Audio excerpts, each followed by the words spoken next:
Selamat pagi, salam sejahtera. Terima kasih karena bersama dengan saya di Nazilin Unity Channel. Ini satu lagi pendedahan persoalan paling besar yang tak mampu dijawab oleh Mahathir Mohamad dan juga Muhyiddin Yassin. Sebelum kita teruskan ulasan kali ini, jangan lupa tinggalkan komen Anda, tekan butang subscribe. Saudara, Anda wajib menonton video ini karena ianya akan membuka minda dan pemikiran Anda tentang ciri-ciri kepimpinan Tun Mahathir Mohamad dan Muhyiddin yang sekarang ini menjadi perhatian ramai. Saudara-saudara, persoalan besar kepada kita atau kepada Muhyiddin dan juga Mahathir Mohamad ialah bila sebenarnya mereka nak jumpa. Kerana ada pemerhati politik dan juga pengkritik politik mula mengandaikan bahawa perjumpaan Tun Mahathir Mohamad dan perjumpaan dengan Muhyiddin itu sebenarnya retorik semata-mata. Mungkin, kata mereka, tidak akan ada perjumpaan langsung.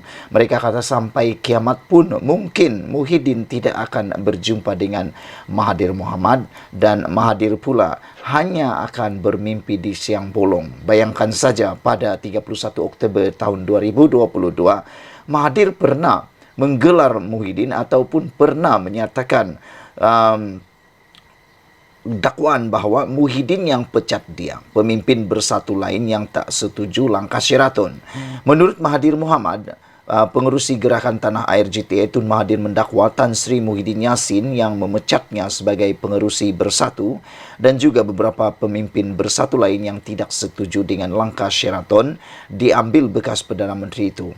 Mahathir berkata Muhyiddin yang juga Presiden Bersatu sangat takut kehilangan jawatan Perdana Menteri hingga menyekat Parlimen daripada bersidang dan meminta darurat diisytiharkan. Katanya Muhyiddin seorang yang masih lagi bersikap angkuh dan hanya mahu menjadi Perdana Menteri biarpun beliau sudah jatuh dan dihina UMNO. Muhyiddin cuba menafikan beliau pengkhianat yang terbabit dalam langkah Sheraton dan cuba mengaitkan perkara itu dengan Mahathir. Beliau memecat saya, kata Mahathir, dan beberapa pemimpin bersatu lain yang tidak bersetuju dengan langkah Sheraton. Siapa yang dapat faedah daripada langkah Sheraton ini, kata Mahathir? Siapa yang jadi Perdana Menteri? Itu persoalan yang dilemparkan oleh Mahathir Mohamad yang dimuat naik dalam media sosial beliau pada tarikh 22 tersebut. Beliau berkata demikian ketika menjawab kenyataan Muhyiddin mendakwa gerakan membawa keluar bersatu daripada Pakatan Harapan PH pada 2020 dimulakan oleh Dr. Mahathir Mohamad. Muhyiddin mendakwa Dr. Mahathir membuat pusingan di saat akhir apabila Majlis Presiden PH dalam mesyuarat 21 Februari tahun 2020 mengambil keputusan terus menyokong beliau sebagai Perdana Menteri. Katanya, usaha membawa keluar bersatu itu digerakkan susulan tindakan beberapa pihak dalam PH yang mendesak Dr. Mahathir berundur dari memberi laluan kepada Presiden PKR Datuk Seri Anwar Ibrahim dilantik Perdana Menteri yang ke-8. Sebenarnya Dr. Mahathir berkata, minggu lalu, Presiden PAS Datuk Seri Abdul Hadi Awang mengakui beliau yang menggerakkan langkah Sheraton bersama-sama Muhyiddin sebelum ahli Parlimen Pagoh itu menjadi calon Perdana Menteri. Sebenarnya amat mudah nak pastikan siapa pengkhianat, kata Mahathir. Ada satu ungkapan bahasa Latin, cui bono, yang bermakna siapa yang mendapat keuntungan daripada sesuatu keadaan. Siapa yang jadi Perdana Menteri? Pintu belakang atau tepuk atap? Bukan saya, kata Mahathir, tetapi Muhyiddin. Dr. Mahathir juga mendakwa Muhyiddin sebagai seorang yang tidak tahu malu kerana sanggup meminta pengisytiharan darurat sekali lagi demi mengekalkan jawatannya biarpun permohonannya sebelum itu ditolak yang di-Pertuan Agong. Dr. Mahathir juga mendakwa Muhyiddin sebagai seorang yang tidak tahu malu kerana sanggup meminta pengisytiharan darurat sekali lagi demi mengekalkan jawatannya biarpun permohonannya sebelum itu ditolak yang di Pertuan Agong. Beliau berkata Muhyiddin juga menuduhnya bersetuju supaya pengerusi Perikatan Nasional PN itu menjadi Perdana Menteri namun tidak mendedahkan soalan Dr. Mahathir sama ada dia memegang jawatan itu dengan sokongan kleptokrat. Dia jawab sanggup dan dengan angkuh berkata dia tahu macam mana mahu tangani kerana dia ada pengalaman politik lebih 40 tahun. Akhirnya Muhyiddin tersembam selepas cuma 17 bulan menjadi Perdana Menteri selepas dikhianati oleh ahli Parlimen UMNO dan Barisan Nasional BN yang sebelum itu bersama-sama mengkhianati rakyat untuk menubuhkan kerajaan pintu belakang, kata Mahathir lagi. Dr. Mahathir turut mendakwa Muhyiddin yang bertanggungjawab mengadakan pilihan raya negeri PRN Sabah ketika negara sedang teruk dilanda COVID-19 sehingga kes naik mendadak selepas pilihan raya itu dan membabitkan kematian ramai penduduk Malaysia. Selain itu, beliau berkata, Muhyiddin sanggup melakukan apa saja termasuk membiarkan Bersatu kehilangan kuasa di beberapa negeri yang dipimpin parti itu asalkan kekal menjadi Perdana Menteri. Sementara itu, Dr. Mahathir berkata, beliau sanggup mencadangkan kerjasama antara Parti Pejuang Tanah Air Perjuang dan GTA bersama PN pada pilihan raya ke-15 sebelum ini kerana beliau percaya selepas dijatuhkan dan dihina, Muhyiddin sudah bertaubat atau berasa kesal dengan perbuatannya. Dia hianat saya, tidak mengapa. Saya sangka dia cuba tebus hianatnya kepada Parti Bersatu sehingga hilang beberapa negeri dan rakyat keseluruhannya. Dan kepada rakyat keseluruhannya, rupanya dia tetap angkuh dan hanya mahu menjadi Perdana Menteri, kata Mahathir lagi. Saudara-saudara sekalian, ini dipetik daripada Berita Harian bertarikh Oktober 31 tahun 2022 dengan bertajuk Muhyiddin yang pecat saya, pemimpin Bersatu lain yang tak setuju langkah Sheraton turut dipecat.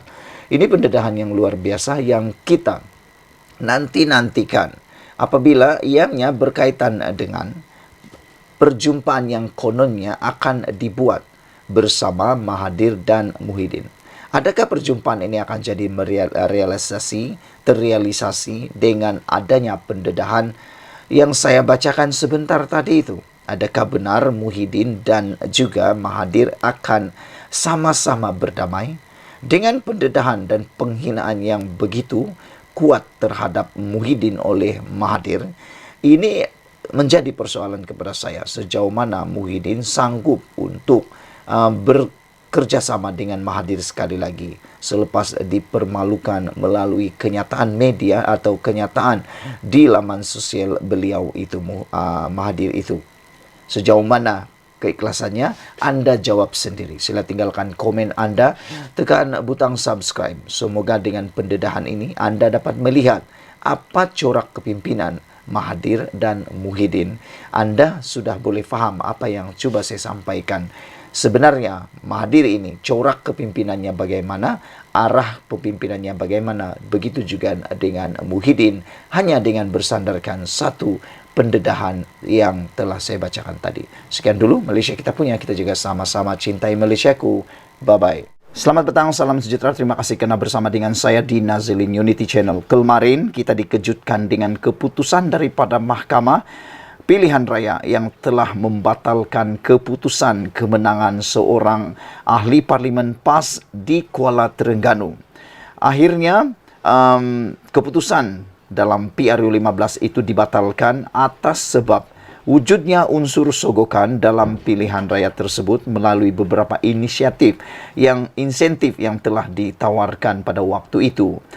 Tetapi yang menjadi perdebatan di media sosial daripada semalam sehingga pagi ini akhirnya terjawab berkaitan bagaimana pula nasib Hadi Awang, Presiden PAS. Kerana yang kita tahu, Hadi Awang pun telah menerima petisyen pilihan raya yang telah dipetisyenkan oleh Barisan Nasional. Jadi apa keputusannya? Ikuti terus ulasan ini. Jangan lupa share video ini, tekan butang subscribe. Saudara-saudara sekalian, selepas keputusan PAS kerusi Parlimen PAS telah dibatalkan keputusannya oleh Suruhanjaya Pilihan Raya ataupun Mahkamah Pilihan Raya. Maafkan saya, bukan Suruhanjaya Pilihan Raya tetapi Mahkamah Pilihan Raya. Hari ini berita yang gembira untuk Hadi Awang ialah petisyen pilihan raya Barisan Nasional ditolak. Hadi kekal sebagai ahli Parlimen Marang. Mahkamah Tinggi atau Mahkamah Pilihan Raya Terengganu hari ini mengekalkan kemenangan Presiden PAS Abdul Hadi Awang sebagai ahli Parlimen Marang pada PRU15. Hakim Hassan Abdul Ghani menolak petisyen pilihan raya difailkan calon BN Jasmira Othman pempetisyen bagi mencabar kemenangan Abdul Hadi. Dia berkata, pempetisyen gagal membuktikan terdapat elemen rasuah mengikut Akta Kesalahan Pilihan Raya 1954 dan memerintahkan Jasmira membayar kos RM50,000 kepada Abdul Hadi. Oleh itu, mahkamah ini mengesahkan responden telah dipilih dengan sewajarnya sebagai ahli Parlimen Marang, katanya. Petisyen pilihan raya itu difailkan di Mahkamah Tinggi Kuala Terengganu pada 3 Januari lepas. Antara lain atas dakwaan PAS menyogok pengundi dengan mengagihkan wang bantuan yang diberikan kerajaan negeri pada 15 hingga 17 November 2022, beberapa hari sebelum PRU15 melalui program iPension, iBelia dan iSiswa. Pada PRU15 lepas, Abdul Hadi memenangi kerusi Parlimen Marang dengan majoriti 41,729 undi, menewaskan Jasmira calon PH Azhar Abu Sukur dan calon pejuang Dr. Zarawi Sulong. Saudara-saudara, inilah jawapan kepada persoalan yang besar daripada anda semua, sehingga ada yang menulis dalam ruangan komen dalam konten kemarin yang mengaitkan ataupun yang berkaitan dengan satu kerusi parlimen PAS sah bukan milik PAS lagi dan telah menjadi kosong secara otomatiknya, walaupun ada lagi proses yang seterusnya iaitu melalui rayuan, tetapi disahkan dalam Mahkamah Pilihan Raya bahawa kerusi yang telah dibicarakan itu disahkan dibatalkan kemenangannya dan ia akan ada pilihan raya kecil yang akan diadakan tidak lama lagi. Jadi kita ucapkan tahniah kepada Abdul Hadi Awang. Apapun yang anda rasa, apapun yang anda fikir tentang kemenangan ini, anda boleh tulis dalam ruangan komen nanti. Tinggalkan komen anda dan tekan butang subscribe untuk mendapatkan isu-isu terkini daripada channel ini. Sekian dulu Malaysia kita punya, kita jaga sama-sama, cintai Malaysiaku. Kita jumpa lagi. Bye-bye. Selamat petang, salam sejahtera. Terima kasih kerana bersama dengan saya di Nazilin Unity Channel. Wah, ini satu keputusan di mahkamah yang paling menggemparkan Hamzah Zainuddin. Saudara-saudara sekalian, sebelum ini kita telah dikaitkan mendengar berkaitan tentang kes-kes rasuah dan juga kes-kes seperti LHDN, pembayaran cukai dan sebagainya yang telah menyebut nama bekas Menteri Keselamatan Kementerian Dalam Negeri iaitu Hamzah Zainuddin. Baru-baru ini digemparkan bahawa rumah Hamzah Zainuddin diberitakan telah diserbu oleh LHDN dan beberapa dokumen telah pun dirampas berkaitan dengan catatan dokumen berkaitan cukai dan aset. Tapi hari ini daripada Malaysia Kini diberitakan, dilaporkan pada Mei 2024 bicara kes rasuah RM15 juta dikait bekas Menteri Keselamatan Dalam Negeri atau KDN. Saudara-saudara sekalian, ini pasti menggemparkan Hamzah Zainuddin kerana nama beliau disebut terkait di dalam kes ini.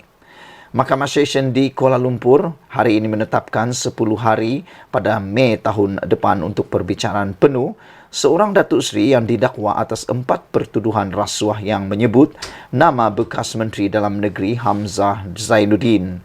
Hakim Rozina Ayub menetapkan tarikh perbicaraan pagi ini semasa sebutan kes terhadap ahli perniagaan Sim Cho Tiam. Rozina menetapkan 6 hingga 10 Mei serta 13 hingga 17 Mei tahun depan untuk perbicaraan penuh. Dia juga telah menetapkan 21 Februari tahun depan untuk sebutan lanjut kes berkenaan. Sim berdepan 1 pertuduhan meminta dan 3 pertuduhan menerima rasuah membabitkan RM15 juta yang kononnya berlaku 2 tahun lalu. Pada 10 Mei lalu, Sim mengaku tidak bersalah dan memohon untuk dibicarakan berhubung 4 pertuduhan rasuah yang dituduh dilakukan antara Jun, tiada tarikh tertentu disebut, dan pada 30 Julai 2021. Lelaki berusia 63 tahun itu dituduh melakukan kesalahan itu sebagai dorongan untuk Hamzah yang ketika itu Menteri Dalam Negeri semasa pentadbiran Perikatan Nasional untuk membantu Asia Coding Center Sdn Bhd untuk mendapatkan sebarang projek daripada agensi di bawah kementerian berkenan. Sim dituduh meminta dan menerima rasuah daripada pengarah urusan Asia Coding Center Hip Kim Hong melalui Syed Abu Zahran Syed Ahmad. Tertuduh didakwa melakukan kesalahan itu di Solaris Dutamas Jalan Dutamas 1 Kuala Lumpur. Pertuduhan didakwa mengikut Seksyen 16E dalam kurungan B Akta SPRM 2009 dengan Seksyen 24 dalam kurungan 1 Akta sama memperuntukkan hukuman penjara maksimum tidak melebihi 20 tahun serta denda tidak kurang 5 kali ganda jumlah suapan atau rasuah yang terlibat atau RM10,000 yang mana lebih tinggi jika tertuduh didapati bersalah. Dia dibenarkan diikat jamin RM1 juta dengan seorang penjamin dan diarahkan supaya menyerahkan pasportnya serta melaporkan diri di Ibu Pejabat SPRM terdekat di Kuala Lumpur sebulan sekali. Wow, terkejut saya membaca ini. Ikat jamin sebanyak 1 juta. Bayangkan saudara, kalau kamu ada duit ke 1 juta untuk menjamin orang yang dituduh seperti ini di mahkamah. Kalau saya pikir, itu jumlah yang hampir mustahil untuk diperoleh dalam masa beberapa hari atau beberapa minggu untuk mengikat jamin seorang yang dituduh di mahkamah. Tetapi orang ini berjaya dijamin sebanyak 1 juta ringgit. Pada 11 Mei lalu, Hamzah yang juga adalah ketua pembangkang mendakwa tindakan mengaitkan namanya dalam 4 pertuduhan rasuah dalam kes tersebut adalah sebagai muslihat politik yang bertujuan untuk mencemarkan nama baiknya. Pendakwaan dikendalikan oleh Timbalan Pendakwa Raya Nur Asma Ahmad, manakala Sim diwakili Peguam Low Wik Luk, Hana Kem dan Ki Welon. Sementara itu bernama melaporkan perbicaraan kes seorang pensarah syarikat bergelar Datuk Seri atas pertuduhan rasuah RM15 juta bagi mendapatkan projek milik agensi di bawah Kementerian Dalam Negeri KDN akan bermula Mei depan di Mahkamah Session di Kuala Lumpur. Hakim Rozina Ayub menetapkan perbicaraan kes membabitkan Datuk Seri Sim Cho Thiam berlangsung selama 10 hari. Kedua-dua pihak mempunyai masa untuk membuat sebarang permohonan berkaitan kes ini sebelum perbicaraan bermula. Mahkamah menetapkan pengurusan kes seterusnya adalah pada 21 Februari tahun depan. Timbalan Pendakwa Raya Nur Asma Ahmad berkata pihaknya akan memanggil 20 saksi untuk memberi keterangan dan akan mengemukakan pernyataan saksi pada perbicaraan kes itu. Peguam Datuk Hisham Teh Potek yang mewakili SIM berkata pihaknya menyerahkan 2 surat kepada SPRM bagi memperincikan butiran dalam pertuduhan pada 6 dan 19 Jun lepas. Bagaimanapun kami belum menerima maklum balas untuk kedua-dua surat itu. Oleh itu kami akan memfailkan 2 permohonan kepada mahkamah berdasarkan Seksyen 153 dan 154 Kanun Tata Cara Jenayah, kata peguam itu. Nur Asma berkata pihaknya menerima surat tersebut dan arahan yang diterima adalah mengekalkan butiran dalam pertuduhan tersebut. Pada 10 Mei lepas, Sim, 53 tahun, didakwa meminta suapan wang berjumlah RM15 juta daripada pengarah urusan Asia Coding Center Sdn Bhd, Hip Kim Hong, melalui Syed Abu Zahran Syed Ahmad. Ia sebagai dorongan untuk seorang pegawai Badan Awam Datuk Seri Hamzah Zainuddin yang ketika itu Menteri Dalam Negeri membantu Asia Coding Center untuk mendapatkan apa-apa projek milik agensi di bawah KDN. Sim juga berdepan 3 lagi pertuduhan menerima bagi dirinya suatu suapan, iaitu wang tunai berjumlah RM15 juta daripada individu sama, HIP, sebagai dorongan untuk Hamzah melakukan perkara sama. Selamat petang, salam sejahtera. Terima kasih kerana bersama dengan saya di Nazilin Unity Channel. Saudara-saudara sekalian, hari ini saya sampaikan kepada Anda satu keputusan yang di luar dugaan kita berkaitan dengan Tun Mahathir Mohamad. Sehingga ramai netizen menulis selamat tinggal Tun Mahathir, selamat jalan Tun Mahathir, bye-bye Mahathir, dan ada yang melampau-lampau pula menulis Al-Fatihah Mahathir. Saya ingat Mahathir Mohamad dah meninggal dunia. Rupa-rupanya bukan tentang meninggal dunia, jauh sekali meninggal dunia. Mereka hanya menulis Al-Fatihah kerana mereka mahu berdoa untuk Tun Mahathir bagi kesejahteraan beliau. Selain daripada itu, ada yang menulis Al-Fatihah Mahathir ataupun ada yang mengatakan selamat tinggal, selamat jalan, bye-bye Mahathir, goodbye selamanya kepada Mahathir, kerana akhirnya Tun Mahathir Mohamad mengumumkan tidak akan bertanding dalam pilihan raya. Ini yang paling kita setujui. Saya setuju dengan tindakan Tun Mahathir Mohamad ini untuk tidak bertanding lagi dalam pilihan raya, memandangkan beliau dah terlalu tua. Saya tidak segan-segan lagi mengatakan bahawa Tun Mahathir Mohamad sudah terlalu tua untuk bertanding dalam pilihan raya, apalagi mau menjadi adun, ahli Dewan Undangan Negeri maupun ahli parlimen. Dengan usia sudah menjengah 98 tahun dan hampir menjangkau 100 tahun, saya tak pasti bila Tun Mahathir akan masih ada tenaga untuk ke sana sini. Kerana kita tahu tugas yang berhormat sama ada ahli parlimen maupun ahli Dewan Undangan Negeri memerlukan pergerakan yang aktif. Perlu bergerak ke sana sini untuk melihat keadaan semasa kawasan yang mereka wakili. Oleh sebab itulah, seorang ahli Dewan Undangan Negeri maupun Dewan Dewan Rakyat haruslah sehat bukan saja dari segi kematangan pemikiran tetapi juga fizikalnya. Jadi bagaimana dengan anda? Adakah anda juga mahu ucapkan selamat tinggal, sayonara kepada Tun Mahathir, dan janganlah kata Al-Fatihah pula kepada Tun Mahathir apabila Tun Mahathir Mohamad mengumumkan untuk tidak bertanding pilihan raya kali ini? Adakah juga anda setuju dengan tindakan Tun Mahathir ini untuk berehatlah daripada politik dan jangan lagi cuba-cuba untuk mahu menjadi ahli parlimen maupun ahli Dewan Undangan Negeri? Saudara-saudara sekalian, hari ini Tun Dr. Mahathir Mohamad menyatakan pendiriannya untuk tidak lagi bertanding pada sebarang pilihan raya akan datang. Ini satu keputusan yang memang kita dah nasihatkan Tun Mahathir lama dahulu, sejak PRU 15 lagi kita sudah katakan Tun Mahathir berhentilah berpolitik, berhentilah untuk bertanding dan sebagainya. Lebih baik beliau menumpukan kepada amal jariah menjelang umur-umur yang telah di hujung tanduk ini. Kerana dengan usia 98 tahun, yang lebih penting bukan lagi tentang kuasa, bukan lagi tentang kepuasan dunia, tetapi untuk mengumpul amalan untuk dibawa ke hari mati nanti. Itu lebih penting. Persoalannya cukup sudah atau tidak yang mau dibawa pulang oleh Tun Mahathir. Kita pun tak tahu, kita tidak hak untuk menilai perkara itu kerana hanya Tuhan yang tahu tentang perkara itu. Penghakiman hanya boleh dibuat oleh Tuhan yang Maha Esa. Saudara-saudara sekalian, bekas Perdana Menteri itu juga menjelaskan ketika ini beliau hanya memberi tumpuan kepada perjuangan proklamasi orang Melayu dan mempertahankan hak dan kaum Melayu di negara ini. Kalau orang Melayu ingat kita nak berjuang kerana jadi Perdana Menteri, tidak, bukan sebab itu, kata Tun Mahathir Mohamad.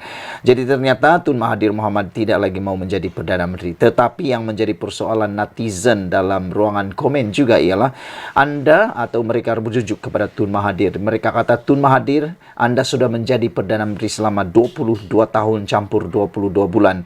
Kenapa sekarang ini sudah menjengah 98 tahun, barulah anda bersungguh-sungguh sehingga sanggup mahu ditangkap, disiasat dan sebagainya, semata-mata kononnya untuk mempertahankan hak dan kaum Melayu di negara ini? Kenapa 22 tahun yang lepas, kenapa 22 bulan yang lepas anda tidak berjuang sungguh-sungguh habis-habisan seperti yang dilakukan pada waktu ini? Adakah waktu ini baru disedari atau sejak lama dahulu sudah disedari tapi tak berani buat, atau bagaimana? Kita pun tak pasti. Terpulanglah pada anda, apa komen anda? Mahathir kata, saya tidak berniat nak bertanding, tetapi saya harap ada orang lain yang akan bertanding, dan seluruh orang Melayu yang sayangkan negara dan bukannya sayang kepada duit, tolak korupsi rasuah. Jangan kerana dapat RM100 kita jual undi, kata beliau dalam sidang akbar. Bekas ahli Parlimen Langkawi itu menegaskan orang Melayu perlu sedar bahawa setiap undi pada mana-mana pilihan raya bakal menentukan masa depan kaum tersebut. Ini perjuangan kumpulan POM. Insya Allah kalau kita dapat sokongan, kita akan letak cukup calon supaya boleh menjadi kerajaan, kata beliau. Keterangan lanjut mengenai POM akan diberikan dengan lebih terperinci supaya Melayu sedar bahwa mereka hampir hilang negara di waktu ini dan masa hadapan. Saya tidak tahu apa yang dimaksudkan, apa contoh, apa indikator, apa pengukuran. Tun Mahathir berani mengatakan bahwa beliau kata akan diberikan lebih terperinci supaya orang Melayu sedar yang mereka hampir hilang negara di waktu ini dan masa hadapan. Tak tahulah apa yang dimaksudkan oleh Mahathir Mohamad ini, di mana letak yang dia katakan mereka hampir hilang negara di waktu ini dan masa hadapan pun kita tak tahu. Itulah persoalan paling besar yang perlu dijawab oleh Tun Mahathir Mohamad, ialah 22 tahun menjadi Perdana Menteri selama begitu lamanya dan menjadi Perdana Menteri lagi selama 22 bulan. Kenapa proklamasi Melayu tidak diperjuangkan pada waktu itu? Walhal pada waktu itu beliau mempunyai kuasa yang cukup kuat. Sehingga kan Anwar Ibrahim pun tak boleh jadi Perdana Menteri waktu itu. Ini kan pula. Nah, sekian dulu untuk kali ini. Ikuti terus ulasan selepas ini. Jangan lupa tinggalkan komen Anda, tekan butang subscribe dan share video ini. Kita jumpa lagi. Bye-bye.